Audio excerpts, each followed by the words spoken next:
لا إله إلا الله محمد رسول الله لا إله إلا الله محمد رسول الله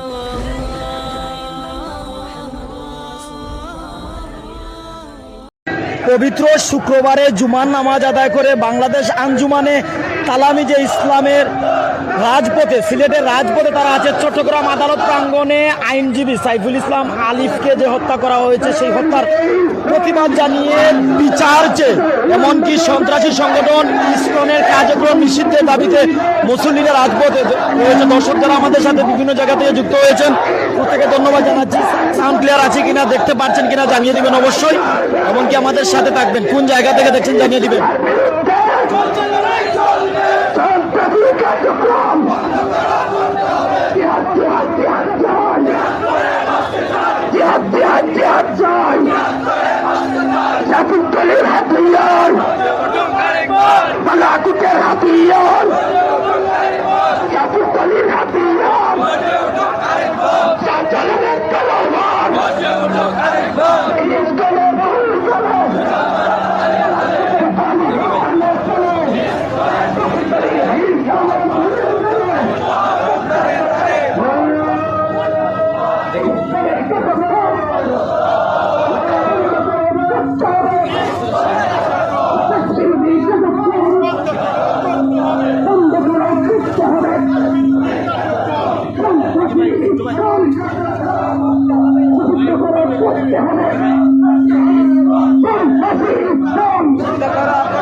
দর্শক যারা বিভিন্ন জায়গাতে আমরা লোকে যুক্ত আছেন, আমরা সরাসরি লাইভেও আছি।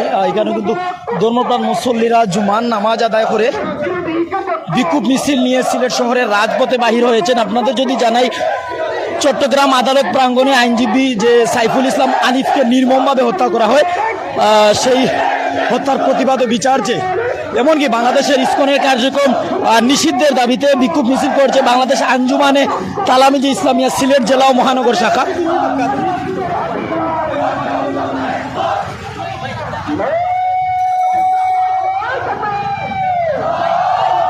যারা আমাদের সাথে বিভিন্ন জায়গা থেকে যুক্ত হচ্ছেন আপনাদের আমরা ধন্যবাদ জানাচ্ছি। আমরা এই মুহূর্তে যদি জানাই যে সিলেট শহরের সুবানীগার থেকে তারা মিছিল নিয়ে বাহির হয়েছেন। জুমার নামাজ আদায় করে তারা আজকের এই বিক্ষোভ মিছিল কার্যক্রমের যাত্রা শুরু করেন। আমরা সরাসরি দেখাচ্ছি, আপনারা আমাদের সাথে থাকুন।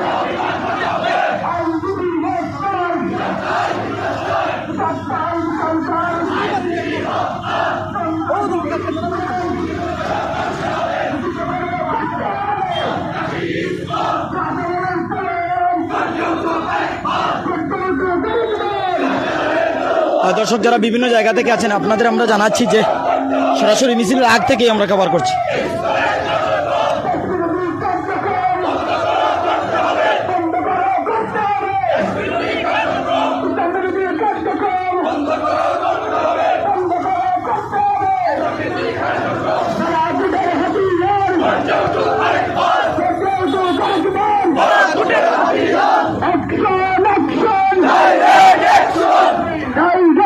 Action!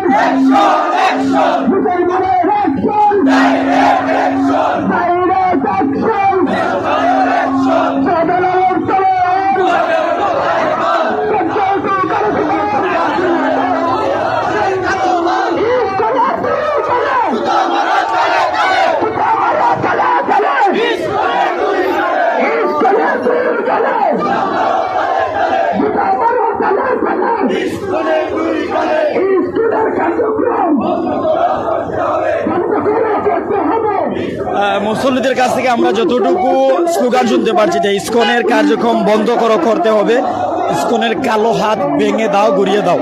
এমনকি তারা যতটুকু জানাচ্ছেন যে আপনারা জানেন যে গত 2 দিন আগে চট্টগ্রাম আদালত চত্বরে যে কার্যক্রম হয় হৃদয় বিদারক একটি ঘটনা উগ্রবাদী সন্ত্রাসীর দ্বারা, যেখানে সাইফুল ইসলাম আলিফকে নির্মমভাবে হত্যা করা হয়।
যারা আমাদের সাথে বিভিন্ন জায়গা থেকে আছেন, আমরা ইতিমধ্যে সুবহানীঘাট থেকে বন্দর এরিয়ায় ঢুকে পড়েছি। অর্থাৎ আপনাদের যদি জানাই, সিলেট সিটি কর্পোরেশনের যে ভবন রয়েছে বা সিলেটের যে বন্দর হাসান মার্কেটের সামন রয়েছে, অর্থাৎ কুড পয়েন্ট এরিয়া আমরা চলে এসেছি এই মুহূর্তে। অর্থাৎ সুবহানীঘাট থেকে তাদের মিছিল এই মুহূর্তে বন্দর কুড পয়েন্ট এরিয়া আছে।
দর্শকদের সিলেট সিটি কর্পোরেশনের ভবনের সম্মুখ থেকে বন্দর থেকে জানাচ্ছি যে বাংলাদেশ আলামী যে ইসলামিয়া সিলেট জেলা মহানগর শাখার পক্ষ থেকে এই বিক্ষোভ মিছিল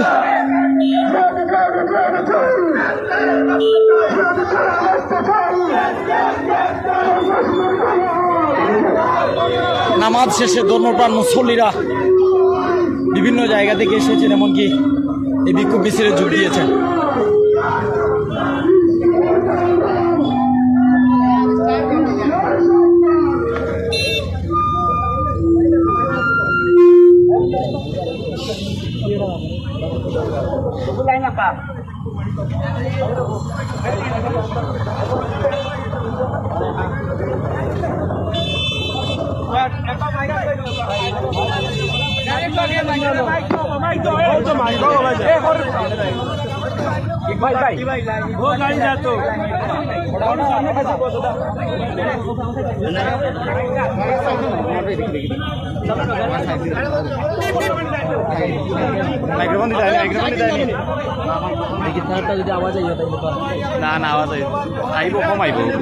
বাংলাদেশ আঞ্জুমানে তালামিজে ইসলামিয়া সিলেট জেলা ও মহানগর শাখার পক্ষ থেকে এমনকি বিভিন্ন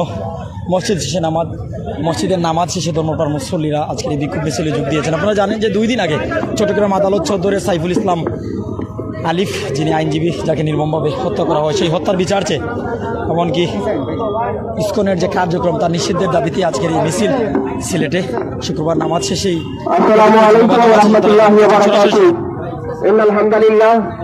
উপস্থিত বিক্ষুব্ধ জনতা, বাংলাদেশ আঞ্জুমানে তালামিজে ইসলামিয়া সিলেট জেলা ও মহানগরী কর্তৃক আয়োজিত চট্টগ্রামে আদালত প্রাঙ্গণে আইনজীবী হত্যা ও ইসকন নিষিদ্ধের দাবিতে আজকের এই মিছিল পরবর্তী পথে আলোচনার সভাপতির আসন অলঙ্কৃত করছেন বাংলাদেশ আঞ্জুমানে তালামিজে ইসলামিয়া সিলেট মহানগরীর সংগ্রামী সভাপতি ছাত্র নেতা হুসাইন আহমদ। আজকের এই অনুষ্ঠানে প্রধান অতিথি হিসাবে উপস্থিত হয়েছেন বাংলাদেশ আঞ্জুমানে তালামিজে ইসলামিয়া কেন্দ্রীয় পরিষদের সংগ্রামী সভাপতি ছাত্র নেতা মাহবুবুর রহমান ফরহাদ।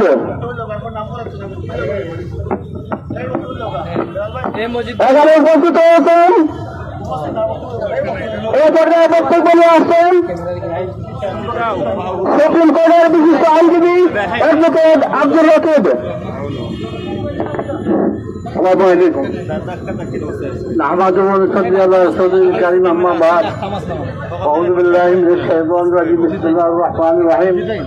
আজকের তালামিজের উদ্যোগে এই কর্মসূচির পরে আপনাদের সামনে অতি সংক্ষেপে আমি দুটি কথা বলবো।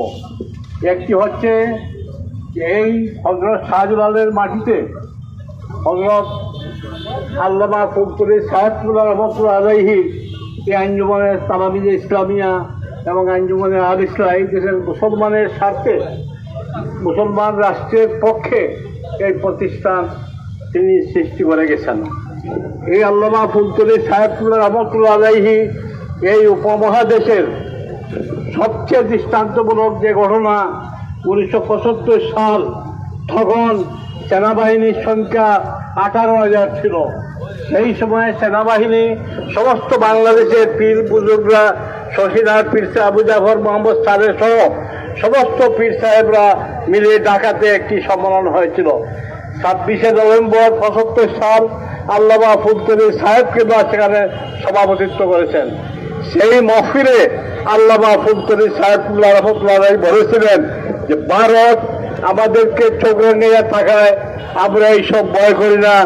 আল্লাহর ওলি খাজা মঈনুদ্দিন চিশতি রহমতুল্লাহ, নিজামুদ্দিন আউলিয়া সহ হযরত শাহজালাল, সৈয়দ নাসিরউদ্দিন সিবা সমস্ত আউলিয়া কেরাম এই উপমহাদেশে সাহিত্য আছেন। কোন অবস্থাতেই মুসলমানদেরকে ধ্বংস করা সম্ভব হবে না।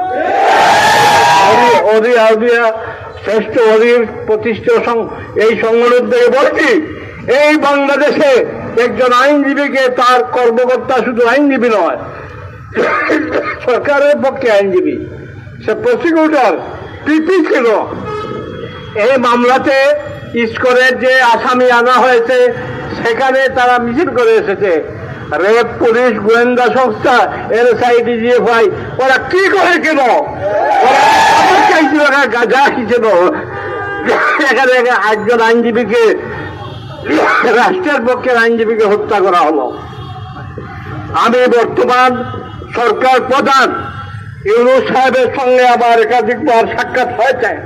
আমি বলেছি, এই দেশে যদি ইমানদারদের মূল্যায়ন না হয়, এই দেশে যদি ন্যায় বিচারের মূল্যায়ন না হয়, এই দেশকে আপনারা রক্ষা করতে পারবেন না। আপনারা ব্যর্থ হলেন। আপনারা এই যারা এই ঘটনা করেছে সঠিক তদন্ত করেন।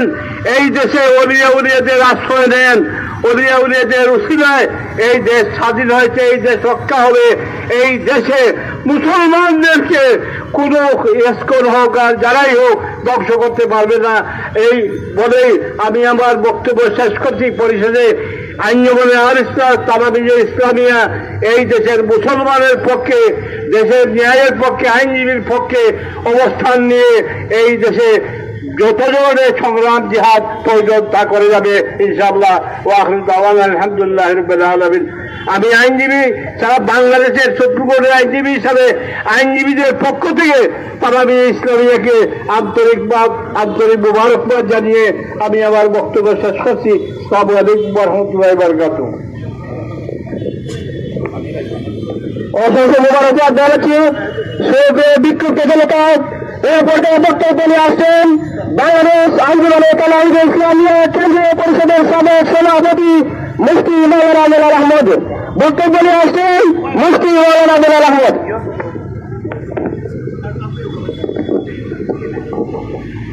আসসালামু আলাইকুম ওয়া রাহমাতুল্লাহ। বাংলাদেশ আঞ্জুমানে তালামি ইসলামিয়া সিলেট মহানগর ও জেলা শাখার উদ্যোগে আয়োজিত আজ এই প্রতিবাদ মিছিলের সংগ্রামী সভাপতি, উপস্থিত সংগ্রামী সিলেটবাসী, মুসলিম জনতা, আমাদের রক্তে আগুন লেগেছে, আমাদের রক্তে আগুন লেগেছে সাইফুল ইসলাম আলিফ নামের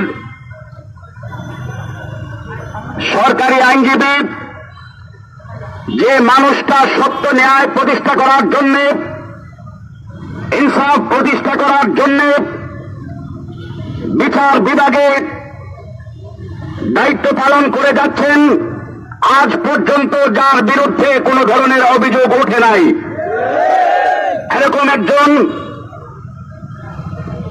বিজ্ঞ আইনজীবীকে আদালত চত্বরে ইসকন নামের সন্ত্রাসী সংগঠনের কর্মীরা হত্যা করেছে। বাংলাদেশের বর্তমান সরকার প্রধান মোহাম্মদ ইউনূস 24 ঘন্টা সময় চলে গেল, 48 ঘন্টা সময় চলে গেল, 72 ঘন্টা সময় চলে গেল, এই সরকার এখনো পর্যন্ত দুষ্কৃতিকারী, হত্যাকারী, সে সকল সন্ত্রাসীদেরকে জনসমক্ষে পরিচয় করিয়ে দেন নাই। আমার কথা একটু কঠিন হয়, আমি জানি, আমি কথা একটু কঠিন বলি। আমার কথা হলো, হাজারো ছাত্রের রক্তে বর্ধিত এই গণঅভ্যুত্থান এবং বিপ্লবের মাধ্যমে এই নতুন বাংলাদেশের মধ্যে যিনি সরকার প্রধান রয়েছেন, ওনার দায়িত্ব হলো এই আইনজীবী নিরপরাধ এক মহান ব্যক্তিত্ব যাকে শহীদ করা হয়েছে, ওনার হত্যাকারীদেরকে শুনেছি 6 জনকে গ্রেপ্তার করা হয়েছে। যদি সত্য হয়ে থাকে তাহলে কেন ভাড়া চাপা দেওয়া হচ্ছে, এটা আমরা জানতে চাই। এই 6 জনের পরিচয় কেন মিডিয়ার সামনে উপস্থাপন করা হয় না? ইউনূস সাহেব, যদি দেশ চালাতে না পারেন তাহলে ব্যাংকের কাছে চলে যান, সমস্যা নাই। যদি দেশ চালাতে না পারেন তাহলে আপনি গ্রামীণ ফোনের মোবাইলের কাছে চলে যান, সমস্যা নাই। দেশ চালাতে হলে যে 6 জনকে গ্রেফতার করা হয়েছে, সেই 6 জনের পরিচয় বাংলাদেশের 18 কোটি মানুষের সামনে উপস্থাপন করতে হবে। তখন এই বাংলার 18 কোটি মানুষ, বাংলার যুবক তরুণরা যখন জানবে, বাংলার বিবেকমান মানুষরা যখন জানবে এরা সুনির্দিষ্টভাবে ইসকনের দায়িত্বশীল বা সদস্য, তখন 18 কোটি মানুষের মধ্য থেকে সাবালক সাবালিকা সকলেই ময়দানে নেমে পড়বে। আমাদেরকে বিচ্ছিন্নভাবে আন্দোলন করতে হবে না। আমি বলতে চাই, এই বাংলাদেশে আউলিয়া কেরামের স্মৃতিধন্য ধন্য এই বাংলাদেশে শান্তিপ্রিয় মুসলমান ধর্মীয় সম্প্রীতিকে রক্ষা করে আমরা সকলে বসবাস করে আসছি, কথা বলেন ঠিক কিনা? এই 56,000 বর্গ মাইলে মুসলিম, হিন্দু, বৌদ্ধ, খ্রিস্টান বা অন্যান্য ধর্মাবলম্বী যারা রয়েছেন, সকলেই আমরা এক দেশের একটি নির্দিষ্ট ভূখণ্ডের স্বাধীন ভূখণ্ডের নাগরিক হিসাবে সবাই বসবাস করে আসছি নিরাপদভাবে, এতে কোনো সন্দেহ আছে?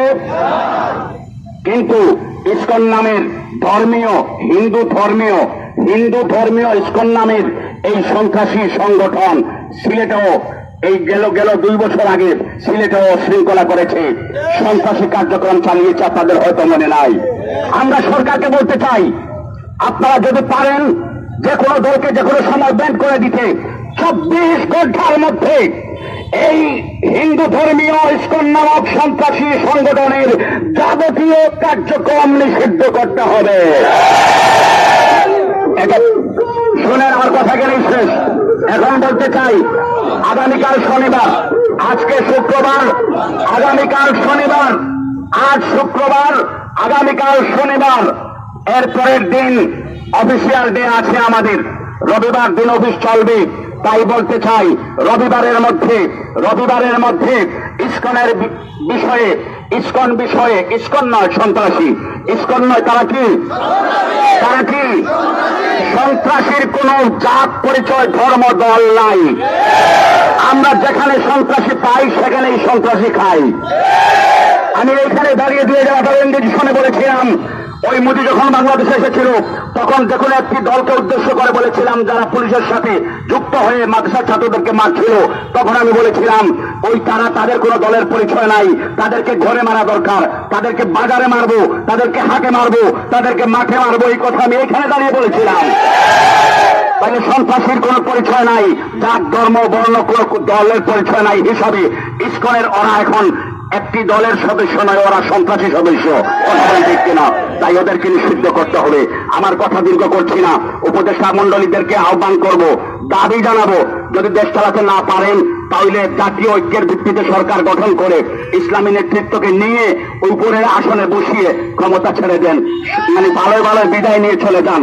নতুবা এই সন্ত্রাসীদের কার্যক্রম অবশ্যই আপনারা বন্ধ করতে হবে, আপনাদের বন্ধ করতে হবে। আমার কথা এখানেই শেষ করছি। সকলেই সজাগ দৃষ্টি রাখবেন, চতুর্দিকে আমাদেরকে সমস্যা ঘিরে রেখেছে, তাই সকলে সজাগ দৃষ্টি রাখবেন। আমরা আছি, আমরা থাকবো, সন্ত্রাসী যেখানে তাদের প্রতিরোধ করতে আমরা সদা প্রস্তুত। আলহামদুলিল্লাহ বিল আলামিন। সুপ্রিয় বিক্ষুব্ধ জনতা, এই পর্যায়ে বক্তব্য নিয়ে আসছেন বাংলা জাতীয় মাসিক করোনার সম্মানিত সম্পাদক হযরত মাওলানা রেদওয়ান আহমদ চৌধুরী। আসসালামু আলাইকুম নাহমাদুহু ওয়া নুসাল্লি আলা রাসূলিহিল কারীম, আম্মা বাদ।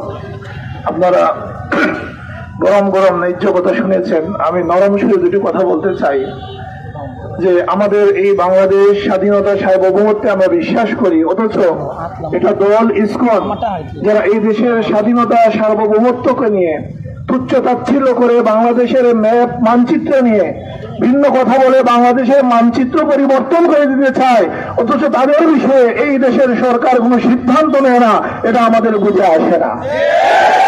তবে আমরা বিগত সময়ে দেখেছি ভারত দূষণ দেখেছি, বিগত সময়ে আমরা মুসলমানদের উপর নিপীড়ন দেখেছি, বর্তমান সময়েও একইভাবে আমরা ভারত দূষণ দেখতে পাচ্ছি। একইভাবে আমরা ইসকন নামক এই সন্ত্রাসীদের পক্ষাবলম্বন করতে, যেটা বেলাল ভাই বলেছেন, এই সন্ত্রাসীরা যদি চিহ্নিত হয়ে থাকে, হত্যাকারীরা তাদের দলীয় পরিচয়ে জনসম্মুখে আনা হচ্ছে না কেন? এখনো আমরা দেখতে পাচ্ছি তাদেরকে বাঁচানোর বিভিন্ন অপচেষ্টা আমরা দেখতে পাচ্ছি। এখনো ভারতে মুসলমান নিধন হচ্ছে, মুসলমানদের উপর অত্যাচার করা হচ্ছে, এর বিরুদ্ধে বাংলাদেশের সরকারের পক্ষ থেকে কোনো পদক্ষেপ নিতে, কোনো বিবৃতি দিতে আমরা দেখতে পাচ্ছি না। এটা কেন? এই জন্য এদেশের মানুষ শব্দ দেয়নি, এই জন্য দেশের স্বাধীনতা সার্বভৌমত্বের সাথে স্বার্থে ইসকনকে নিষিদ্ধ করতে হবে। আজকে যে ইসকনের যে নেতাকে গ্রেফতার করার সূত্রে আজকে একজন আইনজীবীকে নৃশংসভাবে হত্যা করা হলো, এই সদস্যকে ইসকনেরা পর্যন্ত সন্ত্রাসীরা পর্যন্ত তাদের দল থেকে বহিষ্কার করতে বাধ্য হয়েছে। একজন চিহ্নিত লম্পট সন্ত্রাসী যাকে তার দল পর্যন্ত, ওই সন্ত্রাসী দল পর্যন্ত নিষিদ্ধ করতে, তাকে বহিষ্কার করতে বাধ্য হয়েছে। আজকে তার বিপক্ষে সরকারি যে আইনজীবী রয়েছেন তাকে নৃশংসভাবে হত্যা করা হয়েছে। আমাদের আফসোস লাগে আজকে আমাদের সনাতনী ভাইদের পক্ষ থেকে কোনো প্রতিবাদ দেখতে পাচ্ছে না। একজন লম্পটের মামলার সূত্রে বাংলাদেশের একজন আইনজীবীকে নৃশংসভাবে হত্যা করা হলো, তার জাত ধর্ম দেখার প্রয়োজন নাই। আপনারা যদি অসাম্প্রদায়িকতার কথা বলেন, আপনারা তার পক্ষে থেকে নৃশংসভাবে হত্যা করা হয়েছে, তার পক্ষে আপনাদের কথা কোথায়? আপনারা তার পক্ষে কথা বলছেন না কেন? সে তো একজন সরকারি কৌশলী এবং যার বিরুদ্ধে সে অবস্থান নিয়েছে, সরকারি পক্ষ থেকে, সে তো ইসকন থেকেও বহিষ্কৃত। অপরদিকে ইসকন একটি সন্ত্রাসী সংগঠন, এটা প্রমাণিত। বাংলাদেশে বিভিন্ন সময়ে সাম্প্রদায়িক দাঙ্গা লাগানোর চেষ্টা তারা বর্তমান সময়ে তারা করে যাচ্ছে একের পর এক। বাংলাদেশে যখন একটা অস্থিতিশীল পরিবেশ, তখন তারা ভারত থেকে আমদানি করা স্লোগান, তারা জয় শ্রীরামের স্লোগান এই বাংলাদেশে দিচ্ছে। আজ থেকে 10-15 বছর আগে বাংলাদেশে জয় শ্রীরাম নামে সনাতনীরা কোনো স্লোগান দেয়নি। এই স্লোগানটা কোথা থেকে আমদানি করলো? ভারতে যে স্লোগানের সূত্র ধরে যে স্লোগান দিয়ে মুসলমানদেরকে হত্যা করা হচ্ছে, যে স্লোগান দিয়ে মুসলমানদের উপর নির্যাতন করা হচ্ছে, এই স্লোগানকে তারা এই শান্তিগুলো বাংলাদেশে কেন আমদানি করেছে? আজকে এই জায়গায় প্রস্তুত হচ্ছে না। দেশের স্বাধীনতা সার্বভৌমত্বের কথা সবাই বলেন, কিন্তু দেশের স্বাধীনতা সার্বভৌমত্বের বিরুদ্ধে যাদের অবস্থান পরিষ্কার, তাদের বিরুদ্ধে আজকে কোনো ব্যবস্থা নেওয়া হচ্ছে না। কেন? আমরা সেই গোমর ফাঁস হোক আমরা চাই। এর পিছনে কারা রয়েছেন? এই জন্য আমার কথা দীর্ঘায়িত করব না। ইসকন একটা সন্ত্রাসী সংগঠন, তাদের মন্দিরে, তাদের আস্তানায় বিভিন্ন ধরনের অস্ত্রশস্ত্রের সন্ধান পাওয়া গেছে, বিভিন্ন পত্রিকায় সেই নিউজগুলো এসেছে। তাদের বিভিন্ন আস্তানায় অসংখ্য অগণিত অস্ত্র রয়েছে, মরণাস্ত্র রয়েছে, এবং বিভিন্ন সময় তারা ঢাকা দখল করবে, দেশ দখল করবে, দেশের মানচিত্র পরিবর্তন করে দিবে। এই ধরনের আস্ফালনমূলক কথাবার্তা তারা বলে। এদের বিরুদ্ধে ব্যবস্থা নিতে হবে, এদেরকে নিষিদ্ধ করতে হবে। সর্বোপরি আমি মনে করি বাংলাদেশের শান্তিপ্রিয় সনাতনী ভাইয়েরা যারা আছেন, আপনারাও প্রতিবাদ মুখর হন। আপনাদের মন্দিরও তারা দখল করেছে। এই জন্য যদি শান্তি চান, মিলেমিশে থাকতে চান,